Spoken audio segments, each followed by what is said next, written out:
Now will we see the magic?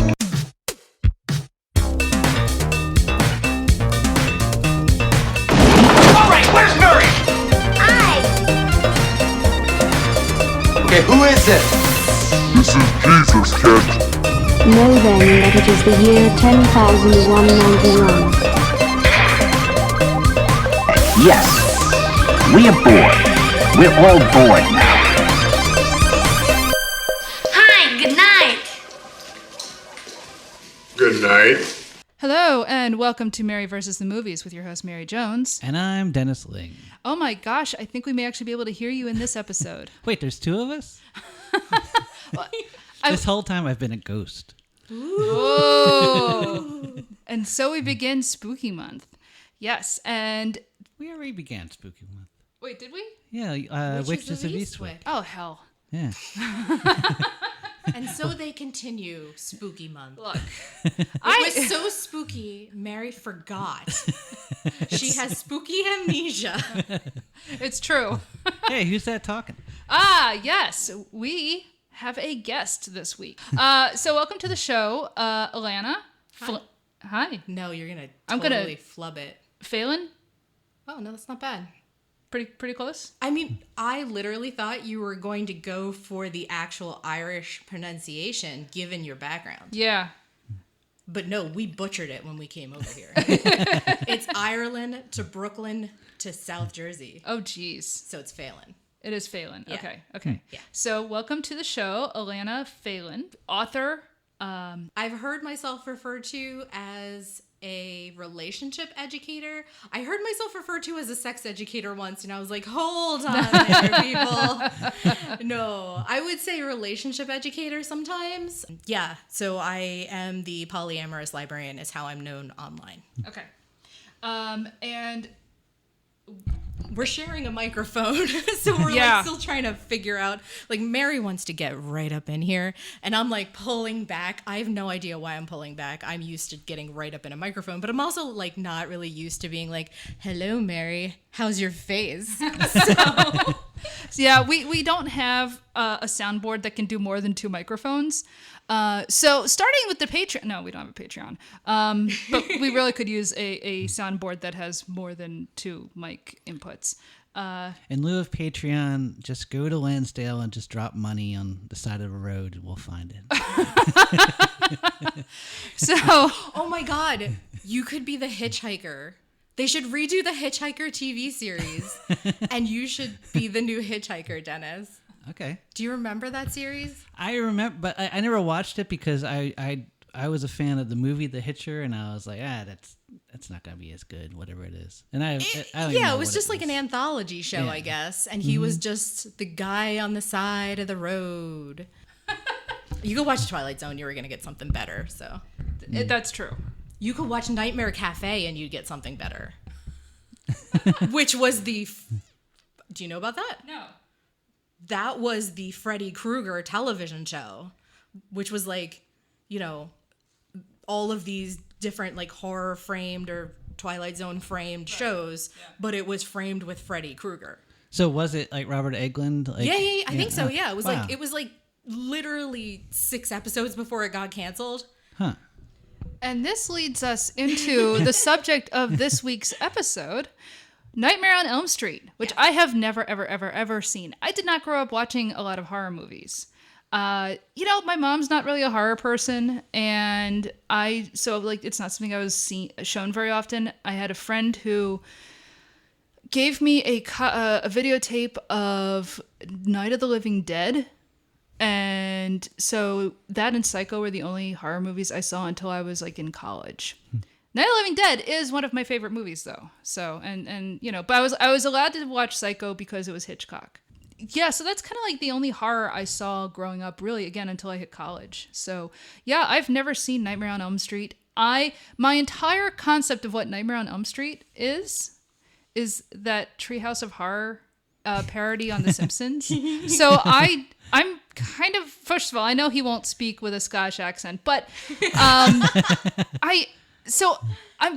that's entirely my concept of what the movie is, though, is that Freddy Krueger, I don't know if he's a janitor at the school, but I'm just going to go with the idea that he is the janitor at the school where these kids are getting tortured. I don't know. So I know he gets set on fire because that's with the crinkly skin. Do you know like the basic idea of? Well, I mean, he's like murdering people in their sleep, right? Right. So he's like frightening them to death in their dreams. I don't know anything like beyond, like, I don't know like how that, like, are they having like heart attacks? Are we seeing like, 15-year-olds having heart attacks? Because occasionally I get night terrors. Where you wake up with like you can't move, you're like trying to scream in your sleep. I try to scream myself awake. That whole thing where I have sleep paralysis. I've had the thing where you think you have like I remember one time thinking there was a gargoyle on my chest. I kind of assume this movie is sort of the cinematic equivalent of everybody having those night terror things, the sleep paralysis. Do you know who's in it? Robert Englund. Besides that, no, I don't know who's in this movie. There is one. Is Corey Feldman in this one, or is he in Friday the 13th? See, sometimes I love when Dennis like confirms or denies, but really, I wish he wouldn't.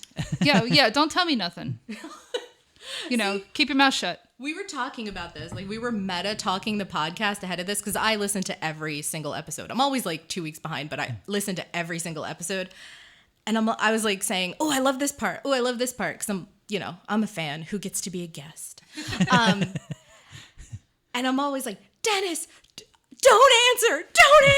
And he's always like so sweet. And he always answers. Don't do it. Don't give anything away. Let her be surprised by all of it. And honestly, that is how I feel as well. Sometimes Dennis gives away too much. And this is true in real life, too. I'm pretty sure Corey Feldman is in it, though. I think he's the main... No, I don't know. I haven't seen it either, actually. So I'm... Right. We were saying before this, because I said, have you seen it? And you were like, no, just number 4. Yeah, I saw the 4th one, which is like when it was like a joke. Like, it was definitely not scary. Oh, that's another thing. Like, this is one of those things where the monster makes a lot of jokes, right? Like, that's my impression is that, he's like, yeah, I'm killing you. I'm also making fun of you while I kill you. Now, you haven't seen Friday the 13th you saw the first Halloween. Yeah, I don't like a lot of the big 80s horror franchises. I have not seen any of them, or I've only seen one movie in the case of Halloween, which is the first Halloween, which is great. No, I've never seen any of the Friday the 13th. I've never seen any Nightmare on Elm Street. I've only seen the first Halloween movie. I never saw any of the Child's Play movies, although honestly, they look kind of fun. So yeah, I'm kind of excited. This is me making a foray into an entire genre of movies that were extremely popular when I was young, but that like I wasn't allowed to see. And then by the time I was old enough that I'd be into it, nobody was watching those movies anymore. And it was right before the whole gore fest of like Saw and Hostel and all that terrible stuff came out. So I'm kind of excited because I don't know if like, but again, like my impression is that he's causing children to have heart attacks and he's making fun of them while he kills them. And so, kind of, we'll call him an anti-hero. Now, you have seen V, the show V. Yes, I saw V, and that is entirely my impression of Robert Englund, is he's that nerdy guy on V. Let us go and get our nights wrecked. I don't know. Let's go have a nightmare. Let's go get our heart attacks.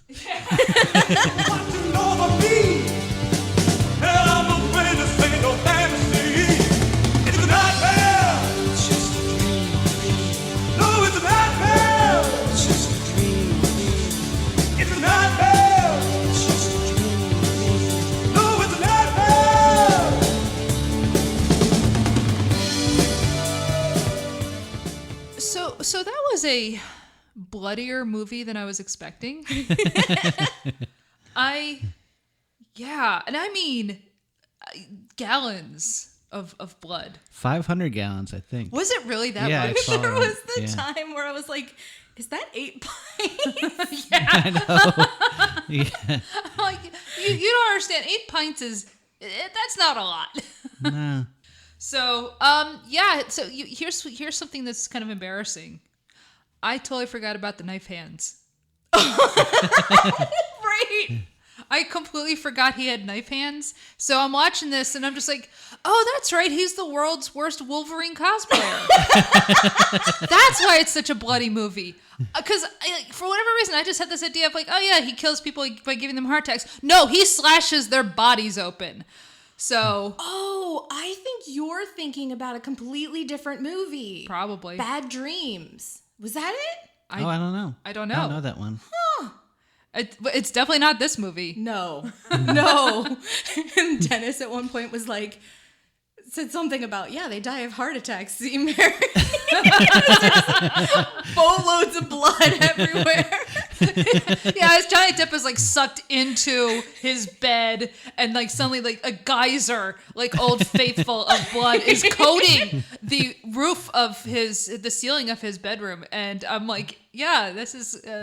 yeah, a little more blood than I was expecting. A lot of upside down effects, like Yeah. people crawling on the ceiling. Oh, yeah. That was fun. Yeah, he definitely liked The Exorcist. Yeah. Yeah. And who doesn't, really? Me. I think I slept through it. I slept through a lot of horror movies. A lot of the older horror movies. Wow, really? Have you seen Exorcist? And The Godfather. Have you seen Exorcist 3? No. Oh, that has a kind of upside down scene. It's pretty cool. Oh, I've only seen the first Exorcist. Yeah. I've never seen the sequels. I am not a sequel person overall. I don't trust them. You know, in this case, though, I would say that if you ever do have the time, I know how many movies that you watch, but like if you ever do have the time, there is something to be said for the Nightmare on Elm Street sequels. Oh, I don't doubt that. Because I think that when the things you were picking up from the zeitgeist and talking about, like, I was expecting it to be funnier. Yeah. Yeah. That's what the sequels bring to it. Because at a certain point, you can only be so afraid of someone. Yeah. That's a good point. In fact, there were so many things I forgot about this movie because, like, so I watched it. I actually have an incredibly embarrassing story about the first time that I watched it. And then I became obsessed, sort of, like enough to watch it a lot. But not the first one because this was back in the day and you could only watch things if you taped them off of TV or they were playing on TV. Right. Because I didn't live down the street from a video store, Mary. Yeah. So I watched the third one and the fourth one because they were on TV all the time. And so I forgot a lot of stuff. Like, I thought one of the characters who dies towards the end died first. Oh, was that Johnny Depp? Yeah, I thought he was like there and gone. Also, Mary's face when she saw and introducing Johnny Depp was like the best. There's also like this super iconic moment that I thought you would be like, oh, that. But you were just like, had this like look of like awe on your face. Which part was that? The bathtub moment. Oh, because you were like, yeah. holy crap. Well, I'm sorry. As somebody who likes to take a bath, if I see a big clawed hand coming up between my legs. Right. Yeah. But to me, someone who's seen this before and watched the sequels and, is really super into this, which is like why this was the movie we were going to do together. Yeah. To me, that's iconic. To you, that was brand new. And that's like what I love about this whole series is that to you, this is all new. Yeah. Yeah. But I was expecting you to be like, oh, that.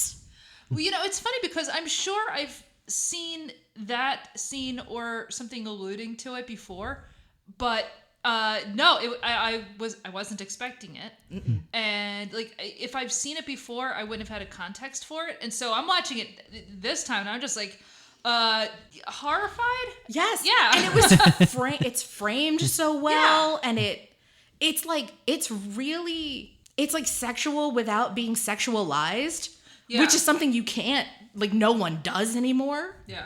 Right? If somebody filmed that, like, even like 5 years later, it would be really sexier.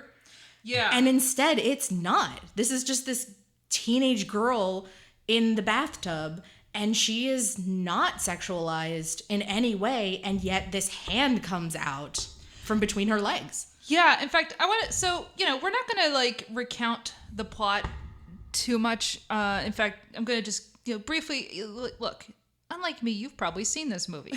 So you know what happens. The kids are falling asleep and Freddy's killing them in their nightmares. And the line between what's awake and what's asleep is very blurry in the film. And there's a lot of bleed through. And at first it's like they're only seeing him in their dreams. And then, but the effect that he's having on them is actually happening to them in real life. At the end of the film, it's sort of like, well, how much is a dream and how much is real? And like, whatever. That doesn't really matter. The kids are getting picked off one by one. First it's Tina and then it's her boyfriend, Rod. Yeah. Oh God, I forgot his name was Rod. Yeah, Rod's a real genius in this.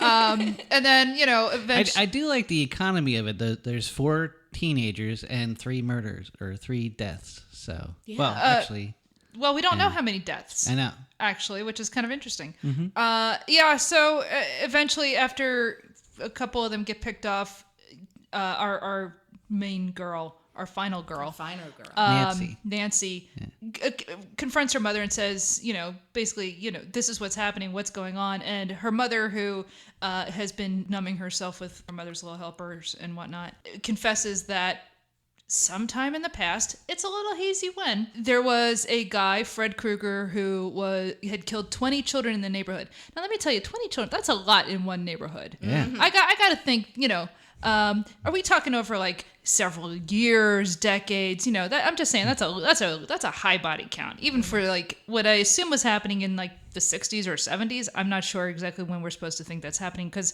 it's obviously playing off of a lot of the social fears of the 80s about child abduction and stranger danger. Thank you. He got arrested for one of his murders and got off on a technicality because if there's nothing that stories in the 80s love, it's the idea that the courts love criminals and just want them to be released very easily. No, I'm serious. That is a running theme in a lot of films. It's this idea that the liberal judges just want criminals to be out on the street because they're all secretly communists. Huh. Yeah. Well, I mean, think about how all those cop movies that came out after the Miranda warning went into place, and it's all about how it's tying our hands, and because of Miranda warning, like all of those like Dirty Harry movies are about stuff like that. So this movie is tangentially kind of playing off of this idea that you can't trust the law, you have to be a vigilante. But what the movie does, which is kind of smart, is then it turns it on its head. It's like, well, if you do that, he comes from beyond the grave to come and haunt you and kill your children. So maybe don't do it that way. Because of this. Yes. So basically what happens is after he got on a technicality, a bunch of parents got together and killed them himself and threw him into the incinerator. Didn't they just like burn his house? Yeah, they burned his house and watched it. And then they didn't really say. You know what? I think I might be again conflating it with The Simpsons. Well, when groundskeeper Willie. But everything about it is just a little muddled. Yeah, no, the whole story is kind of muddled, which I don't mind because, I mean, aside from the fact that, like, look, it's not Shakespeare, although they quote Shakespeare in this movie. There's something very dreamlike about everything, and the line between what's real and what isn't is very hazy from get-go.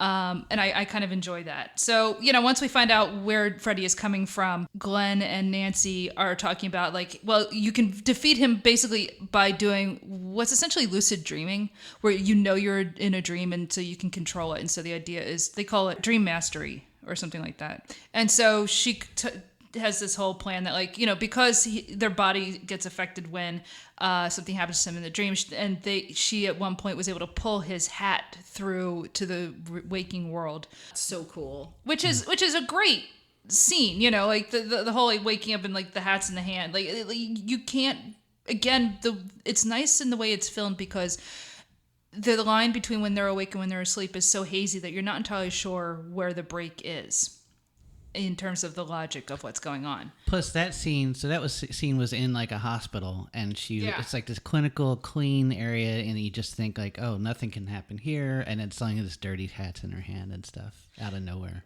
Yeah, no, that's great because they send her to a sleep clinic to try to study what's going on with her. And but anyway, so she decides to go into a whole dreaming thing and like, hey, Glenn, which is Johnny Depp, watch after me. And of course he does, and he falls asleep. And this happens a couple of times in the film. And the second time when it happens is when he gets turned into a geyser. Yeah. I wonder if you ever got to see that Miss Nude.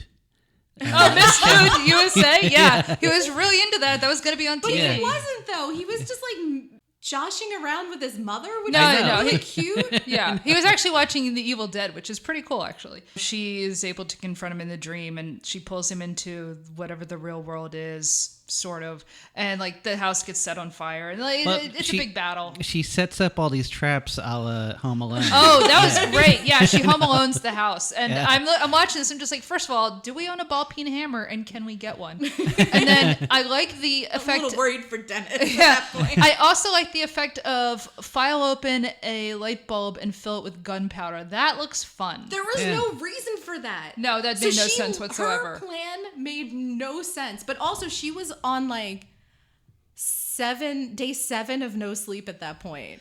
And like, I'm not saying I haven't gone that many days without sleep, but you know, after a while, yeah, your plans are kind of wobbly. It was ridiculous. There is no reason for her to do what she does because her entire plan hinges on her father coming to the house, but the house is booby trapped. Oh yeah, no, it makes absolutely no sense whatsoever. It's so bad. It's a terrible idea, and I'm going to just write it off as it's a 15-year-old's dream, right? And not that Wes Craven, I don't know what he's thinking here. No, I really think that it's really meant to show you how unstable that she's going to look. Oh yeah. But also it's going to be really funny when Freddy Krueger gets hit in the stomach with a hammer like Home Alone. Oh yeah, no, that part is great. It is kind of fun watching him like flailing around getting smacked in the ribs with I guess it's a stomach, yeah. It's good. Honestly, one of the things that I was surprised by not watching the movie for so long is that one, they show his face by the middle of the movie. He is not the creepy guy in the shadows that I was expecting because you've really got like, you know, two kinds of horror movies. Mm-hmm. You've got the monster that's hidden in the shadows and revealed at the end, right? Yeah. So when we're watching the movie, like we took a middle of the movie break, you know, to get more drinks and all that other stuff and feed my cats. And so I thought what felt like the end of the movie was the middle of almost the midpoint of the movie. And in the other Nightmare on Elm Street movies, that would be around the end point. Yeah. But we still hadn't gotten to his backstory and all these other things. And so we still had like over a half hour to go. Yeah, the way the pacing is different than I was expecting. It's as you say, because we see him right away. You know, it's not about coming to a reveal or, you know, like, to some extent, I guess the reveal is just finding out, wait, who exactly is this Fred Krueger and why is he killing people? Mm-hmm. So the reveal is not the monster himself, but what his motivation. Yep. What interested me about this movie, because I'd seen the fourth one, and he has quips throughout Quips the for whole days. thing. This one, he pretty much just says, "I'm coming to get you." Yeah. And that's pretty much it. Like, he doesn't say, like, he practically says nothing. And there's no sense of how he's doing this or why he's doing this now. Like, if you had asked me, what is this movie about? What do you remember, since it's been at least 15 years since the last time you watched it? I would have said he's coming specifically for the children of the parents who burned him, who killed him. And yes, because Nancy's mother and father, maybe father, were directly involved. We know that the mother was directly involved. We get the hint that the father at least knows that she was involved. I don't know that he says he was specifically involved, but we get the glances between the parents. But there's no suggestion that Glenn's parents were involved, Rod's parents were involved, Tina's And completely worthless mom. I kept thinking that Glenn's parents, because we don't see them until, you know, suddenly the father's out. I will say Glenn's father, like, it's a tiny role, but he nails it. He's kind of like Kevin Arnold's dad. Yeah. You know, he's got a little bit of that, only actually meaner. At the end of the movie is, yeah, they set off all these booby traps. That doesn't really kill him or do anything. What kills him, the house is on fire because of the booby traps. And they realize, oh, mom is upstairs passed out because I, put her to bed earlier, hopped her up on pills and liquor, it looked like. Freddy's gone upstairs to attack mom. They run upstairs and he is attacking her in the bed. And then essentially the bed swallows up her and him and, drags, I guess, them both down to hell. You figure, oh, that's the end, with Dad just kind of standing there going, that was weird. Yeah. I mean, essentially, that's essentially what all he does. He doesn't really react. So her dad is like a police lieutenant, and, the cops are across the street, dealing with the fact that Glenn has been turned into Jello. She's like screaming out the window, like, hey, I need people to come in here, help me. And they're all like, yeah, we're kind of busy. And she's like, I have the killer. He's coming for me. Don't let him kill me. Yeah, and there's murders that have been going on. Yeah, there's one happening right now. Please come in. And they're kind of ignoring her until she starts breaking windows out of the house. Well, now that she's done property damage, I guess we have to pay attention. I think the smoke at that point was getting to them. Maybe it was the smoke, but it was also, just her breaking windows and screaming. I think eventually they... Because she was screaming for a while. Yeah, I mean, I started to feel hoarse. And they came in and, then they see Mom getting dragged to hell by Freddy. And that's just kind of, that seems to be it. And so they go to turn away. And of course, she doesn't leave the room. Freddy, pops up through the bed. This is an effect that Craven uses a couple of times in the movie, where it's essentially just pushing through a surface. And it's you had mentioned The Frighteners. I think it's in The Frighteners a lot. It's in The Frighteners, but it's also, I guess, originally in The Haunting.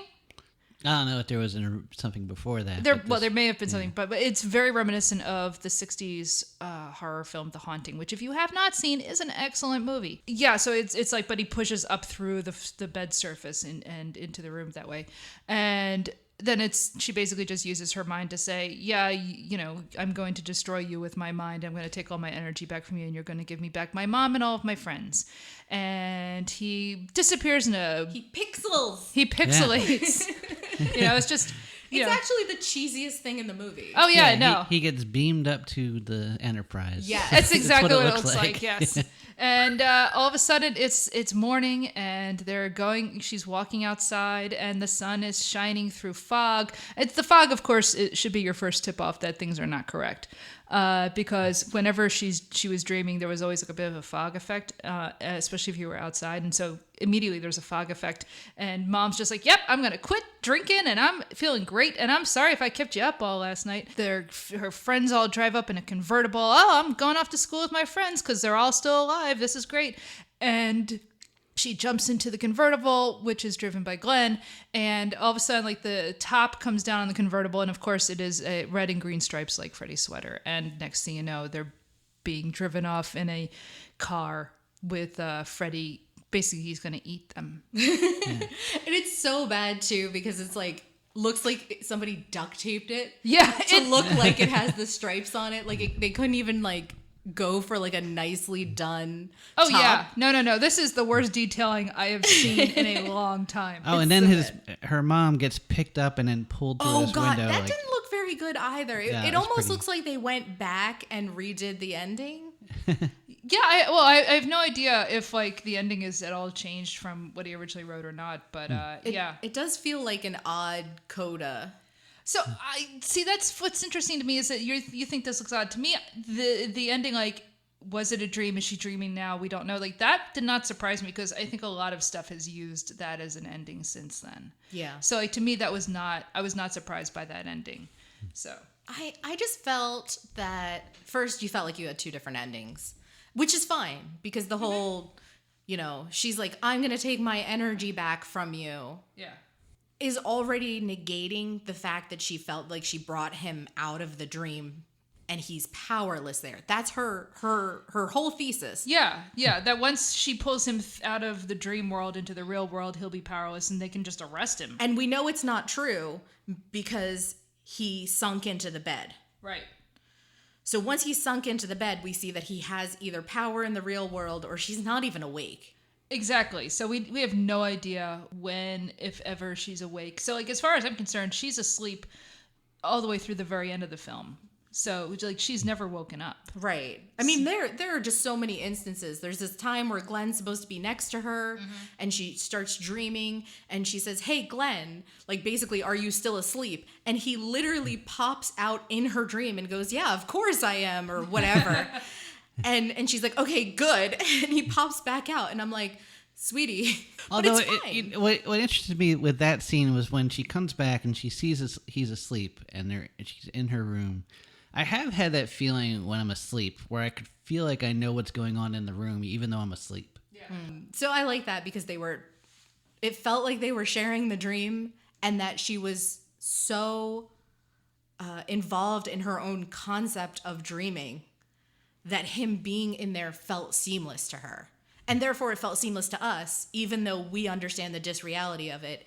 It felt interesting that she didn't and that Glenn didn't. But is he really even there? So this movie's cool because it's like, ooh, yeah, trippy. We never really. The last time we really know we're not in her head, I think, is when they're at the dream clinic, because we see her asleep, but we're not in. We never see what she's dreaming about. We just see the scars on her arm, and like everything after that, we don't really know what is happening in the real world or not, which I kind of like. And it's sort of like it took me until just thinking about it now, like it's really when she's at the dream clinic is the last time we're in what's absolutely supposed to be reality. If the whole thing is that she's dreaming at all these different times and we don't know when, what makes the dream clinic so real? Well, to me, what makes the dream clinic so real is we never see what she's dreaming. But she brings the hat out. She brought the hat out, but we didn't see her grabbing him in a dream before she had the hat. Do we ever see anything of her dream at the dream clinic? No, we just see her wake up with the hat. Yeah. Right. So that's the only time when we know what's real. And I actually love that sequence because it feels like if we had gone into her dream for that, it would have been too many dream sequences. Oh, no, I agree. And I think you needed to have this one scene where we're outside of her head to be given a moment of grounding, just to have any sort of grounding at all, to actually throw off the rest of the movie, because you have this moment where we're definitely not in her dream and we're not in anybody's dream, makes the rest of the movie for me work, because after that point you don't quite know what's real and what isn't, because you have a moment to know one thing is actually real. Everything else becomes ambiguous. That works for me. I feel that if she didn't pull the hat out, or the fact that she did pull the hat out, honestly, means that the conversation with her mother must be real. Or she created this elaborate backstory about this person who actually killed her friends. Actually, that's a really good point. So Freddy Krueger has become one of those iconic movie monsters. Frankenstein and Dracula, the Wolfman, the Invisible Man, like that's the classic universal horror movie monsters. You've got your Creature from the Black Lagoon, King Kong, but you've also got, as you get to in the late 70s into the 80s, you have this whole new batch, and you've got Michael Myers and Freddy Krueger and Jason, All pretty much based on the serial killer model. Yeah. Oh, yeah. No, I think it's important that, the serial killer became, serial killers, of course, already existed. I mean, obviously you have your Jack the Ripper, but like becoming something in the American consciousness is really from the 60s onward. Obviously, Norman Bates is sort of the progenitor in American pop culture, I think. I feel like there was a previous movie before that. Before Psycho? Yeah, what was that? There was like a color. Well, you've got like your House of Wax. I don't think that was it Peeping Tom or. Oh, I don't know this one. I don't know. I feel like there's two, like. I mean, because you have like so Psycho's like 1960, I think, 61. Yeah. So I'm not sure about anything earlier than that. Of course, then after that you've got like your Roger Corman. Mm-hmm. I guess it's like same time, maybe after. I'm trying to think of like all of the Vincent Price, Pit and the Pendulum and Mask of the Red Death. I mean, that's a different type of thing. Whereas what I find interesting in the 80s is the transition to the serial killer who is hunting people down out in the open. You know what I mean? Yeah. As opposed to luring people to their place. The previous serial killer sort of monsters are all luring people to the place, whereas the the late 20th century serial killer is about hunting people, invading their own spaces, and obviously, I mean, that, when you're thinking about like the Zodiac Killer or Berkowitz or any of those guys, they are going and hunting other people down. Anyway, the reason I'm bringing this up is it is interesting that then in the 80s, all of the monsters are based, on the idea of the serial killer and how that really was sort of a big psychic wound in American pop culture in the late 60s. Kind of, and I'm not going to go off into a whole tangent about, serial killers and the 20th century and, the upheavals of the 1960s and everything and how they all kind of, can be woven together. Because mostly I'm just really interested in how Freddy Krueger is not just a serial killer, but the question we were having a debate as we were watching the movie, is he a child molester? And I just went into this, well, first of all, I just went into this like not knowing one way or the other.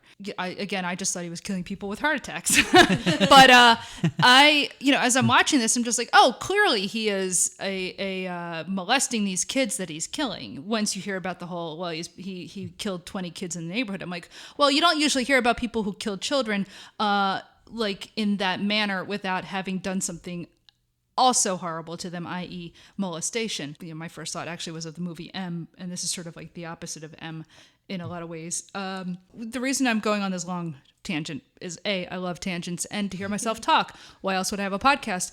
B, you had brought up you didn't think he was a child molester, Alana. And I'm really curious. I really am really curious about your thoughts on this because the film makes it ambiguous because they never say it one way or the other. But to me, he is obviously sexualizing his encounters with the girls in the film. We talked about when the hand came up between her legs. There's the moment where his tongue comes through the phone. It's like all these really creepy things. But you made an interesting point. Yes. So here's the thing. I'm making a very strong distinction between a child and a teenager. There are moments where Freddy Krueger is like making sort of sexualized comments. He's saying things like, I'm your boyfriend now, which is actually really creepy. Yeah. Because he is older and because he is exactly everything that a girl would not want from a boyfriend. He's older and he's, dead. I mean, sure, but he's cut himself open and all the maggots have come out. But more than that, the ableism in it is that he is deformed and that he is aggressively sexualizing her in that moment and doing it, all these things without her consent, which I think is the thing that is scary about it.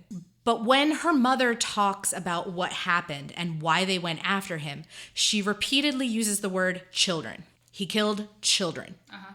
The mother also looks really young.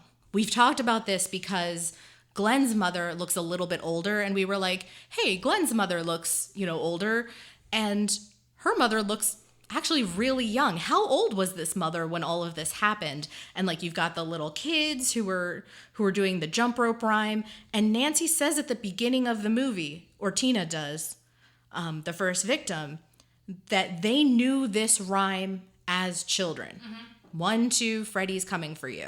So by the time that they are children, this has already filtered down to them. Yeah. So the timeline's really fuzzy, like Mary was saying before. But this concept of he was killing children, so I helped set this man on fire. And so when you bring in these elements of like he was a pedophile, right? And now he's sexualizing teenagers. Well, I'm sorry, but our culture sexualizes teenage girls every moment of every day. There's no distinction between what Freddy Krueger is doing and when I and my friends walked down any street at any moment. Well, I unfortunately that is definitely true. But I think I'm not entirely sure I understand what your objection is insofar as far as I'm concerned, the character's supposed to be 15. I mean, I guess because those are they don't, children. They don't. Well, yes. So we're in our 40s now. Yeah. They're children to us. This person goes around killing a bunch of teenagers. Let's say that's what he did. Yeah. Because now he's coming after teenagers. Well, if he was a child killer, why is he going after teenagers now is what I'm saying. Well, because I think he's going after the children of the people who killed him. But that's what I'm saying is they're not making it explicit. Oh, well, so... is he going after Nancy? Is he going after Tina? Is he going after Rod? Is he going after... Because they're all having these dreams before the movie even starts. Well, one, I think the movie kind of implies that they, their parents were all in on the plot to kill him. That's number one. Number two, it's entirely possible that, Craven did not give it that much thought. And that's what I'm so mad about, actually. Like, that's why I'm, like, overthinking it. Okay. I'm not entirely sure I understand what I'm asking is this revenge happening? Because at one point Nancy says that she feels like it's her and that it's going out from her to her friends. So I guess, are you asking, is he attacking them because they're young, or is he attacking them because their parents killed him? Exactly. Okay. The movie is just, every time you think more about it, you're just like, dude, this just gets more muddled over and over. Like, come on, dude, just give us one coherent story. Did he kill little kids? Because the jump rope rhyme, because that's what you... I mean, I hate to do this to you, but like in all of the movies, there's always a little kid. Right. I think the idea is, okay, look, honestly, what I think it really is that he probably was raping and killing children, but you aren't going to have an 8-year-old fighting Freddy Krueger in a movie. Right. So they have teenagers. But then why not have these kids be the kids, like explicitly the children of the parents? Well, but she is were there only 4? But she is explicitly the children of at least one of the parents. Yeah, well... but then she says... I honestly think you're overthinking Well, this. that's what I'm saying. I wouldn't be overthinking it if it were a tight movie. How? Wait a minute. Okay, now here's the thing. You show me a horror movie of this type from the 1980s that is actually as tightly written as you would want. That would not have the flaw that you're asking about. Bad Dreams. I mean, it's terrible, but it's tight. I have not seen Bad Dreams. See, I kind of feel like they started with, we want to make a Friday the 13th, we want to make a Halloween. Was Friday definitely Halloween. Was Friday the 13th that's earlier? That's like 81, okay. I think. I feel like that's where their starting point. I think that once they wanted to do something different, so they add, like, he kills you in your dreams, you can't fight that. And I feel like that they kind of went out from there and then added details and then just didn't fill in those details. I mentally, I just filled in the blanks there. I didn't mind. I mind. I mind so much. Well, I think I mind because I think of Wes Craven as someone who created this iconic character. Yeah. And to go back and to watch the movie and feel like it wasn't, this masterpiece, I guess. I mean, I was expecting like either something campier than I remembered or something actually really great. Well, so that's the thing. It's not campy. I guess the later ones are campy. Yes. It's definitely not that. And I would not call it a masterpiece. No. I mean, it's definitely following, like as Dennis was pointing out, it's definitely following the wake of other films, especially Halloween. What I'm curious about actually is the transition from just Freddy is this scary dream ghoul haunting you and killing you into the quip guy. Where does that come from? And is that basically just because, I don't know, the Crypt Keeper came around by then? I don't know.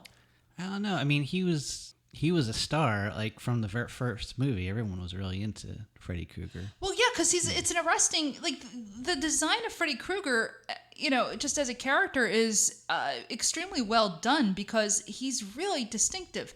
And not just, obviously like the boiled, charred skin and everything like that, I mean, that's what people remember, but that's not what you think of. unless you're me, because completely forgot about the hand claws until like I'm watching. I'm like, oh, of course he has the hand knives, and of course then my second thought was of Ned Flanders, trimming his hedges. But he is like you can picture when you think Freddy Krueger, you have an image of your head of he has the hat and he's got the knife hands and he's got the sweater, so. They were able to create like a visually striking monster. And so it's not surprising that like he was a hit right away, because it is something to look at, But I also think that there's something to be said that once you see the monster's face, you can only be so afraid of it. That's true. And so that's why I was surprised that they revealed his face so soon. There's this thing about him where he's actually, he's a really charismatic actor. Mm-hmm. And the balance of horror and comedy in it, so there's a Sam Raimi movie in it. Yeah. And I think that's what Wes Craven was like, well, we can't do the same movie over again. Mm-hmm.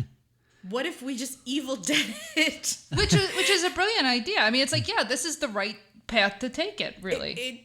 And I love it. I love the dumb pun. As a child, I love the dumb puns. Yeah. And they're hilarious. I love all the puns. Any last thoughts? Actually, so you had a story about? Oh God. Yes. You want to hear me embarrass myself? I do want to hear you. You gotta speak right to the microphone. So we've been sharing this mic, and it's being put right in my face so that I can tell my incredibly embarrassing middle school story. Uh-huh. I wanted to see this movie, but of course, I think it was rated R. Couldn't go see it. That's fine. I was really into horror. I was a reader from way back. And so I didn't have a lot of books I wasn't allowed to read. It was just one which had some very adult content in it that my mother hid in a drawer. So of course I knew where it was and I'd read it. But movies were different. I wasn't allowed to watch 2 movies. And one of them was Gremlins. Huh. Yes. And the other one was the one with the bunny boiling. Oh, Fatal Attraction. And that was it. Those were the only 2 movies that I was told specifically I wasn't allowed to watch. Yeah. However, I was pretty sure Nightmare on Elm Street was not going to pass the if I asked test. So I had a friend who asked me if I wanted to watch it at her place. And I was about 11 or 12. And I said, sure, especially when she told me that my big crush was going to be there. So there were 4 of us there. It was me and her and the boy that she had a crush on and the boy that I had a crush on. You can see that this completely was the 4 of us watching this movie, just like the 4 teenagers in the movie. So we watched the movie and I was so thrilled. I was like, this is great. I got time with this boy that I like. I just scared the crap out of myself. I'm never gonna sleep again. I can't believe I just watched this movie. That was a terrible idea. I couldn't even shower for weeks after I watched Arachnophobia. What was I thinking? But I really wanted to be near him. And I did like scary things, but maybe not that scary. And so I decided to lean into my crush, and I spent the rest of the year standing on the corner of the hallway, watching him go by every time that he had a class in the other hall. Like a fool. I would be waiting for my friends and they would come get me, because I was kind of smart, but there was no way he didn't know. And so I equated, the whole thing, I thought I was being very clever because my friends would come get me. It was between classes, but he would come across the hall and I would stare dreamily, like Dot Warner dreamily, blatantly obvious. And he never really spoke to me again because I was embarrassing both of us. Oh, no. But then the next year I go to high school. No, 2 years later I go to high school because he was an 8th grader. I was a 7th grader. I get to high school, and by then I have had this epiphany. right? I was a fool. It was blatantly obvious, and I was practically stalking him. What was I thinking? Right. So I go to join all the clubs that I want to join. I want to be on the yearbook. I want to be on the newspaper. I want to do the journal thingy, the poetry, whatever it's called. Yeah. He's in all of them. Oh, no. I can't be in any of them. My friends are like, do you want to be in a stage crew? I'm like, I have no idea what that is, but like, you're a sophomore and you make it sound cool, so I'll go do. I show up to the first meeting, there he is.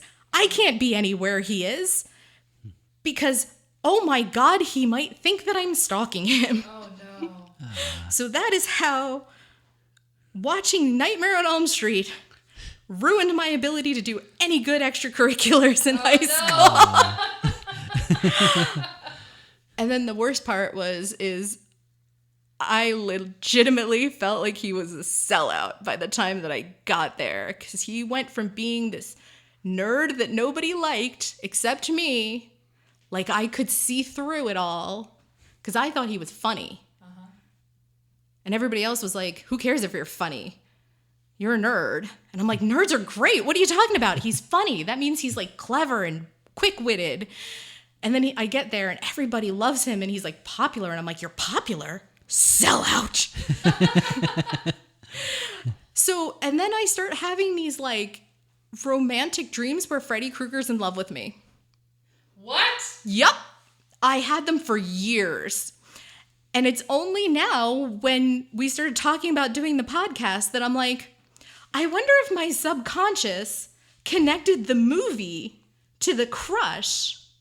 But I would have these dreams where I would be like, anywhere, somewhere like in a line or something, like waiting for like to go to the movies or something like that. And he would be there, like he would be signing autographs or something. And he would Freddy Krueger, not Robert Englund. Yeah. And he would be scary. He would be actually scary. But he liked me. And I would be like, that's terrifying, but also intriguing. Yeah. And I'm like, what is wrong with me? When I am awake, I have no interest in this guy. So for years, I was like, what's wrong with my brain? Oh, wow. Yeah.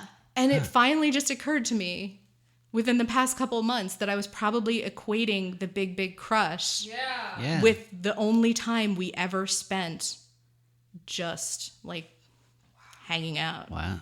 Whoa. Yeah. Oh my God. So I thought it was like a really embarrassing story, but then it led to like actually unlocking something. Yeah.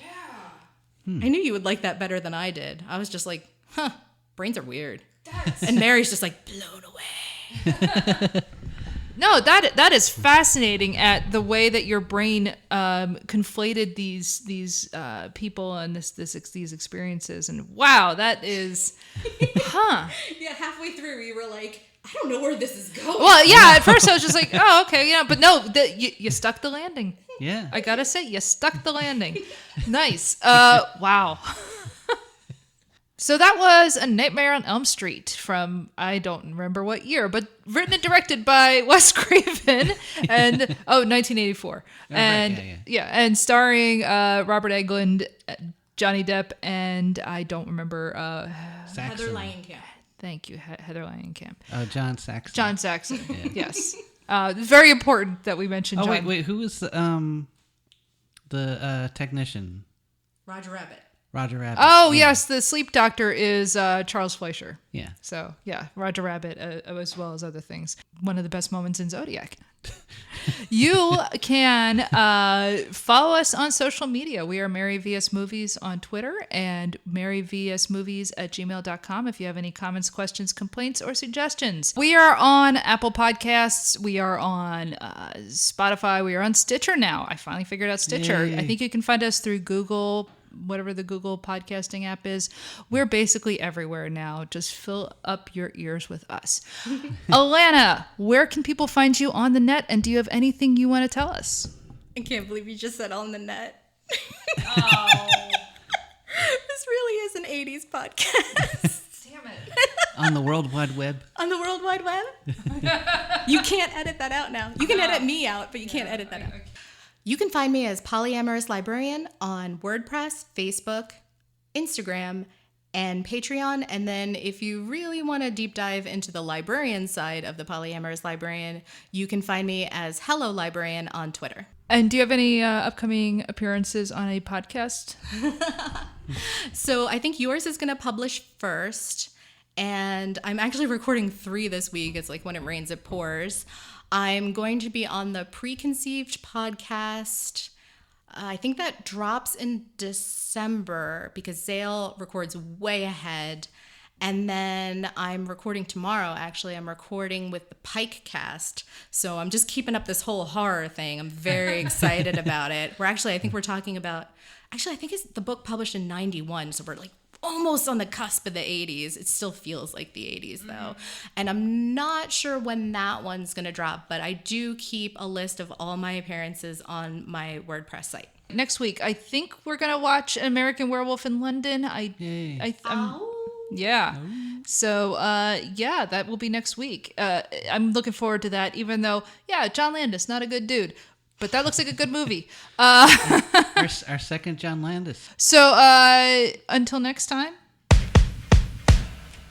I'm your boyfriend now, baby. Oh. So now, romantic. I'm gonna have nightmares now.